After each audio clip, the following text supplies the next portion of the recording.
Hello everyone, welcome back. Study ম্যাথমেটিক্সে প্রত্যেকে স্বাগত জানিয়ে ক্লাস 9 থেকে আমরা chapter 17 page number 235 video part number আজকে 3 করব সমবিন্দু সংক্রান্ত উপপাদ্য থেকে। লাস্ট ভিডিওতে আমরা উপপাদ্য 27 নাম্বার করেছিলাম, কিন্তু তারপরে দেখো এখানে আরেকটা কোশ্চেন দিয়েছে তার সাথে, এটা হচ্ছে উপপাদ্য 27-এরই ভাগ একটা, মানে পরের অংশটুকু। বলছে আমি উপরের অর্থাৎ 27 নাম্বার যে উপপাদ্য ছিল, উপপাদ্যে এবিসি এর এসি বাহুর মধ্যবিন্দু এফ না ধরে ও থেকে এসি এর উপর লম্ব অঙ্কন করে প্রমাণ করে যে লম্বটি এসি এর মধ্য বিন্দুগামী। ওকে, তাহলে আমাদের 27 নম্বর যেটা ছিল, দেখো এসি এর মধ্যবিন্দু কি এফ বলছে। এবার এফ না ধরে আমরা ও থেকে এসি এর উপর লম্ব অঙ্কন করে প্রমাণ করব। ওকে, যেমন এখানে এফ ছিল, এক্ষেত্রে ও এফ ছিল এসি এর মধ্যবিন্দু, তখন প্রমাণ হয়েছিল, কিন্তু এবার আমাদের ওকে এখানে এফ না ধরে সেখানে অন্য কিছু ধরে আমাদের এই এসি এর মধ্যবিন্দুগামী সেটা প্রমাণ করতে হবে। তাহলে এই ক্ষেত্রে প্রথমে আমরা ছবিটা অঙ্কন করব।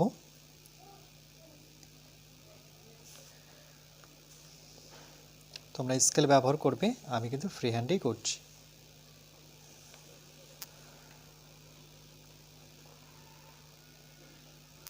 ওকে, এটা নাম দিয়ে দিই। নাম যদি দিয়ে দিই আমরা এ বি সি। ওকে, আবার এ বি বাহুর মধ্যবিন্দু, এবার আমরা এখানে এফ নেব, এখানে আমি ই নিচ্ছি, এসি বাহুর মধ্যবিন্দু ই এফ, আর এখানে আমরা ডি নেব, বিসি বাহুর মধ্যবিন্দু ডি। ওকে, এবার এই বিন্দুগুলোকে যদি আমরা যুক্ত করি, ওকে এখানে একটা ও বিন্দু নিই, আর এই প্রত্যেকটা বিন্দুকে আমরা যুক্ত করে নিই। এবার আবার কি করব, এই বি শীর্ষবিন্দু থেকে এটাকে আমরা ডট ডট ডট আকারে এখানে যুক্ত করব। ঠিক এই শীর্ষবিন্দু থেকে আমরা এটাকে এভাবে যুক্ত করব। ওকে, আবার এটাকে আমরা এভাবে যুক্ত করব। এটা নাম দিয়ে দিই আমরা ও। মনে রাখবে যে এ বি বাহুর সমাদ্বিখণ্ডক হচ্ছে এফ, তাহলে এফ থেকে এরকম আমরা একটা টানবো, ঠিক এই বাহুর মধ্যবিন্দু টানবো, এই বাহুর তিনটা বিন্দু কিন্তু একটা জায়গায় মিলিত হবে, সেটা নাম হচ্ছে ও। এবার শীর্ষবিন্দু থেকে আমরা এটাকে যুক্ত করব। তাহলে আমরা প্রথমে লিখি যে মনে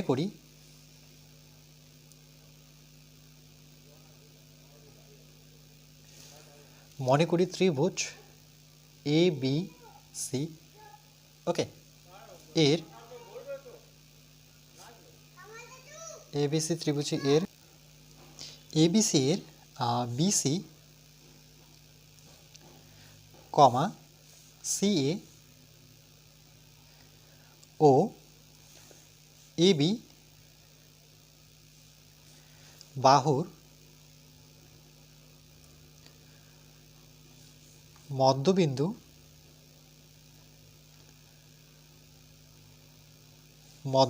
যথাক্রমে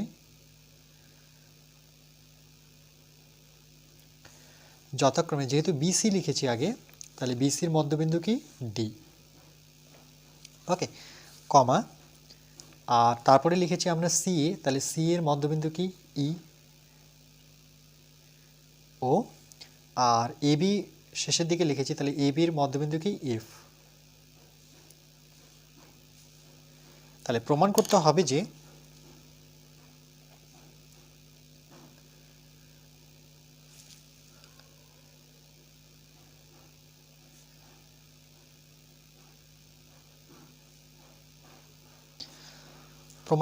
হবে যে ডি ই এফ, তাহলে আমরা লিখব ডি ই ও এফ বিন্দু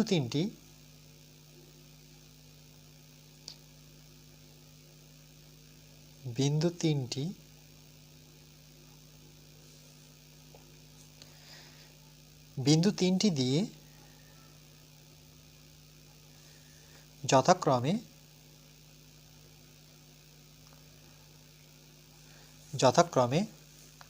যেমন প্রথমে ডি নিয়েছি, তাহলে এক্ষেত্রে কিন্তু বিসি বাহুটা আগে নিতে হবে, ওকে, কারণ কি বিসি বাহুর মধ্যেই রয়েছে ডি। তারপরে নিয়েছি কি ই, তাহলে এই ক্ষেত্রে আমাকে সিএ নিতে হবে, সিএ, বা এটাকে এসি লিখতে পারতাম। ও শেষে নিয়েছি এফ, তাহলে এফ হচ্ছে এ বি, তাহলে এখানে লিখতে হবে এ বি। ওকে, এভাবে বুঝে বুঝে লিখতে হবে। এর উপর অঙ্কিত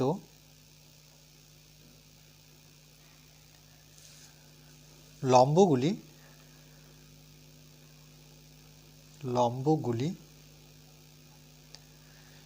সমবিন্দু। ওকে, এরপরে লিখব মনে করি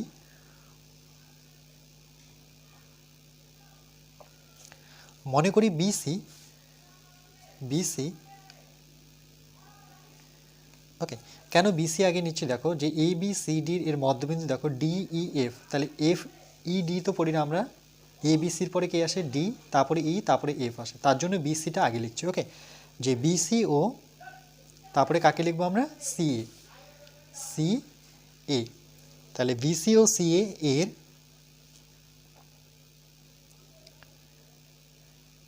এর উপর অঙ্কিত লম্ব দুটি, ওকে, অর্থাৎ এই লম্বর কথা বলছে আর এই লম্বর কথা বলছে, লম্ব দুটি ও বিন্দুতে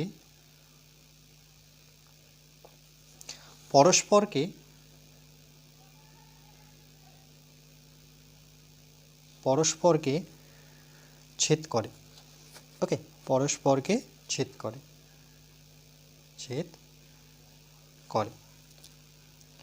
তাহলে প্রমাণ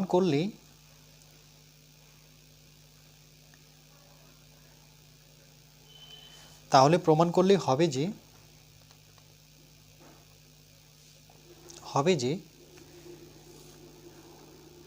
ও এফ কার উপরে লম্ব, এ বি এর উপর লম্ব। তাহলে আমরা লিখব যে প্রমাণ করলে হবে যে ও এফ এ বি এর উপর লম্ব,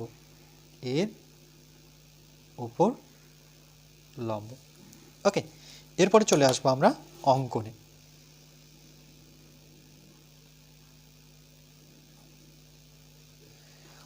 আমরা কি করেছি দেখো, ও থেকে শীর্ষবিন্দু এ কে যুক্ত করেছি, ও থেকে বি কে যুক্ত করেছি, ও থেকে সি কে যুক্ত করেছি। তাহলে আমরা লিখব O comma A such that O comma B, okay, আবার such that O comma C যুক্ত করা হলো।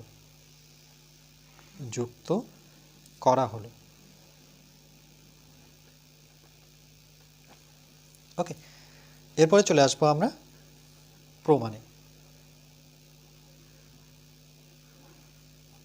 প্রমাণে লিখব যেহেতু এই ত্রিভুজটা দিয়ে আসছি আমরা, কেন কি এ বি সি তারপরে আসছে ডি, তারপরে ই, তারপরে এফ। ওকে, যেহেতু এই সাইডটা আমাকে প্রমাণ করতে হবে, তাহলে আমরা এই দুটো ত্রিভুজ নিয়ে করব। তাহলে এই ত্রিভুজটার নাম কি, বি ও ডি, ত্রিভুজ বি ও ডি, ও ঠিক পরের ত্রিভুজটা মানে লম্ব ঠিক পরের ত্রিভুজটা, তাহলে যদি বি ও ডি হয় তারপর এটা হবে সি ও ডি। ওকে, এই ত্রিভুজটা অর্থাৎ সিওডি, ত্রিভুজ সিওডি, এই চিহ্নটাকে আমরা ত্রিভুজ বলে থাকি। এর মধ্যে তাহলে দেখো এর মধ্যে এটা যেহেতু মধ্যবিন্দু, মধ্যবিন্দু কথার অর্থ কি, মিডল পয়েন্ট, তাহলে এই বাহুটা সমান হবে, অর্থাৎ বিডি আর ডিসি সমান, তাহলে বিডি ইকুয়াল টু ডিসি। ওকে, কেন সেই কারণটা আমরা লিখব যে যেহেতু ডি বিসি এর মধ্যবিন্দু, ওকে, আর দেখো ওডিটা কিন্তু সাধারণ বাহু, কেন এই ওডি টানার ফলে কিন্তু দুটো ত্রিভুজে বিভক্ত হয়েছে। ওকে, তাহলে বি ও ডি যখন বলছি তখন আবার ওডি পাচ্ছি, আবার সি ও ডি যখন বলছি সেই ক্ষেত্রেও কিন্তু আমরা ওডি পাচ্ছি, তাহলে ওডি কিন্তু দুজনের মধ্যেই আছে, তার জন্য ওডিকে আমরা বলবো সাধারণ বাহু। ওকে, সাধারণ বাহু। আরেকটা দেখো, এখানে যদি সাধারণ বাহু হয়ে থাকে তাহলে এই ক্ষেত্রে দেখো বিডিও যখন লম্ব টেনেছে এটা, তাহলে এখানে সমকোণ উৎপন্ন করেছে 90 ডিগ্রি। ঠিক এই দিকেও কিন্তু একই কোণ উৎপন্ন করেছে, অর্থাৎ এই দুটো কোণ কিন্তু সমকোণ। তাহলে আমরা লিখব বিডিও কোণ বিডিও ইকুয়াল টু কোণ সিডিও, কোণ এটা কোণ চিহ্ন সিডিও। ওকে, সিডিও সমান সমান কি এক সমকোণ, মানে দুটো কোণই সমান, সেটা কত এক সমকোণ মানে 90 ডিগ্রি আমি লিখে দিলাম। ওকে, কেন? তার কারণ হচ্ছে যেহেতু ওডি লম্ব, উল্টোটিকে লম্ব ধরা হয়, ওডি কার উপরে লম্ব হয়ে আছে? বিসির উপরে। ওকে, তাহলে সংকেত দিয়ে লিখব যে ওডি উল্টোটি মানে লম্ব, সেটা কার উপরে? বিসির উপরে লম্ব। তাহলে দেখো তিনটা শর্ত পেয়ে গেলাম সর্বসম হওয়ার। এখানে 1 নম্বর শর্ত, 2 নম্বর শর্ত, 3 নম্বর শর্ত। তাহলে আমরা বলতে পারি যে এই দুটো ত্রিভুজ কি সর্বসম। তাহলে ত্রিভুজ এখানে দেখে দেখে লিখব যে বিওডি সর্বসম চিহ্ন, এটা সমান সমানের উপরে একটু ঢেউ খেলানোর চিহ্ন দেব। তাহলে ত্রিভুজ হচ্ছে সিওডি। ওকে, কোন শর্তানুসারে লিখব? সর্বসমতার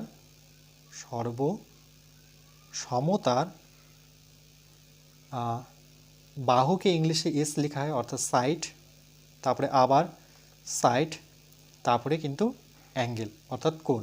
সাইড সাইড সাইড বা side side side S S E মানে সাইড সাইড অ্যাঙ্গেল শর্তানুসারে। ওকে,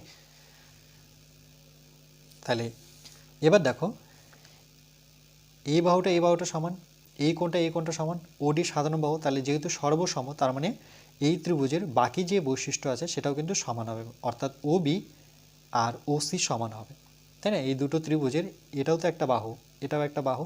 তাহলে আমরা বলতে পারি যে ওবি ইকুয়াল টু ওসি। ওকে, এটা হচ্ছে অনুরূপ বাহু, অনুরূপ বাহু।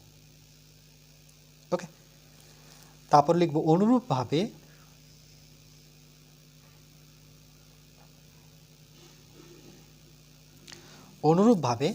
এবার পরেরটুকু নিব আমরা, অর্থাৎ পরের ত্রিভুজটা। এটা যখন লম্ব টেনেছে তাহলে দুটো ত্রিভুজে বিভক্ত হয়েছে, এখানে একটা ত্রিভুজ আছে, এখানে একটা ত্রিভুজ আছে, ঠিক একইভাবে সিওই। ওকে, তাহলে আমরা লিখব ত্রিভুজ সিওই, ত্রিভুজ সিওই ও আরেকটা কি এওই। তাহলে ত্রিভুজ এওই। ওকে, তাহলে এরাও কি সর্বসম হবে। ওকে, একই নিয়ম অনুযায়ী। আচ্ছা, এখান থেকে দেখানো যায় যে, এভাবে লিখতে পারি যে দেখানো যায় যে এই ক্ষেত্রেও আমরা একই রকমভাবে ওসি অর্থাৎ এই বাহুটা সমান হবে। কেন কি ই হচ্ছে এসি বাহুর যেহেতু মধ্যবিন্দু, তাহলে এই বাহুটা সমান, এই কোণটা সমান, আর ও এ সাধারণ বাহু একই রকমভাবে আর লিখবো না। তাহলে আমরা বলতে পারি যে ওসি আর ও এ কিন্তু সমান। ওকে, তাহলে এখানে লিখে দিচ্ছি যে ওসি ইকুয়াল টু ও এ, দুটো কি সমান।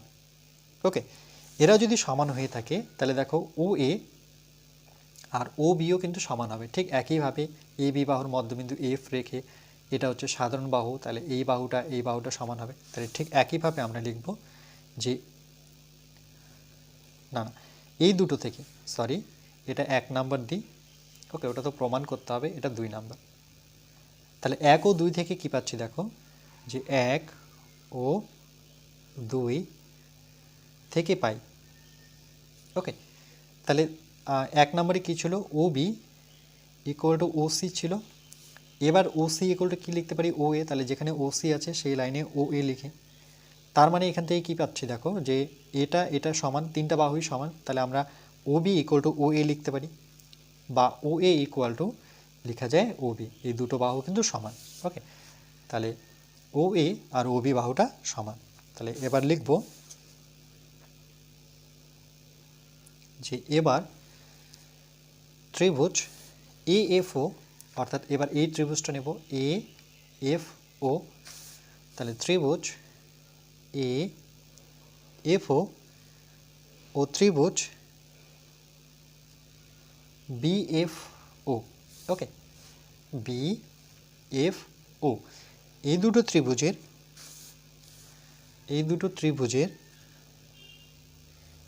আমরা আগেই প্রমাণ করেছি এর আগের লাইনে যে OA ইকুয়াল টু কিন্তু OB। ওকে, এই দুটো ত্রিভুজের এই বাহুটা কি সমান। তাহলে এখানে OFটা কি হবে? সাধারণ বাহু। তাহলে আমরা লিখব OF,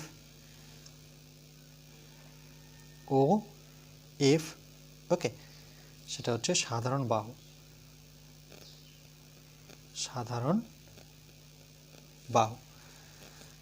ওকে। তাহলে সেক্ষেত্রে দেখো, যদি এটা সাধারণ বাহু হয়ে থাকে তাহলে এই বাহুটা সমান হবে। তাহলে AF আর BF সমান, তাহলে AF ইকুয়াল টু BF, দুটো সমান। কেন? তার কারণ যে F এখানে, তাহলে এই ক্ষেত্রে আমরা F দেখতে পাচ্ছি যে AB এর কি মিডল পয়েন্ট, অর্থাৎ মধ্যবিন্দু। তাহলে AB এর মধ্যবিন্দু। ওকে, তাহলে আমরা বলতে পারি যে এই দুটো ত্রিভুজ কিন্তু সর্বসম। সেম দেখো, এখানে একটা বাহু প্রমাণ দেখালাম, এখানে একটা বাহু দেখালাম, এখন একটা বাহু দেখালাম। তাহলে তিনটা শর্ত সর্বসমতার কারণ হতে পারে। তাহলে ত্রিভুজ AFO সর্বসম, এখানে দেখে দেখে লিখব ত্রিভুজ BFO। ওকে, দুটো ত্রিভুজ কি সর্বসম। তাহলে এখানে কোণটা কি পাবো? তাহলে এই দুটো ত্রিভুজ যদি সর্বসম হয় তাহলে এই কোণটা সমান হবে। তাহলে AFO আর BFO সমান। ওকে, তাহলে এখানে লিখব কোণ AFO ইকুয়াল টু কোণ BFO। ওকে, এটা কি অনুরূপ কোণ,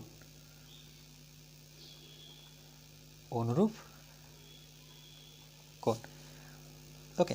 তাহলে আমরা সুতরাং AB সরল রেখার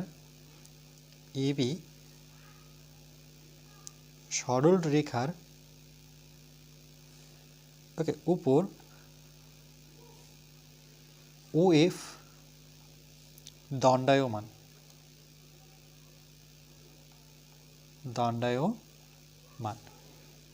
ওকে। তাহলে OF এর উপর OF AB সরলরেখার উপর কি দণ্ডায়মান হওয়ার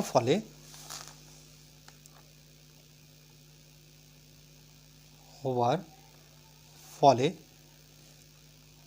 যে দুটি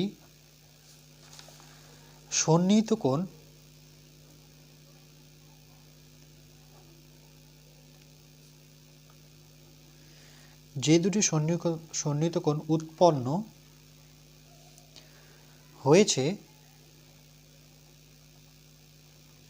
তারা সমান,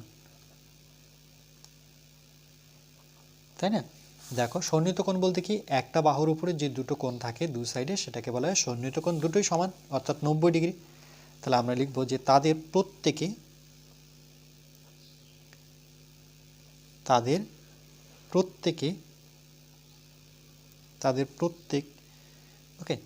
প্রত্যেকে সমকোণ।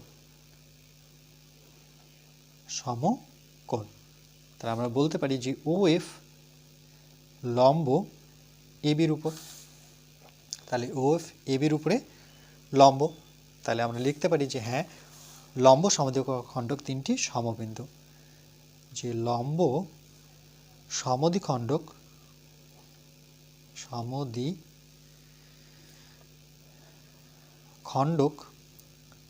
তিনটি সমবিন্দু। ওকে, এটাই প্রমাণ করার ছিল, তাই লিখব প্রমাণিত। ওকে, এভাবেও কিন্তু প্রমাণটা করা যায়। দেখে নাও।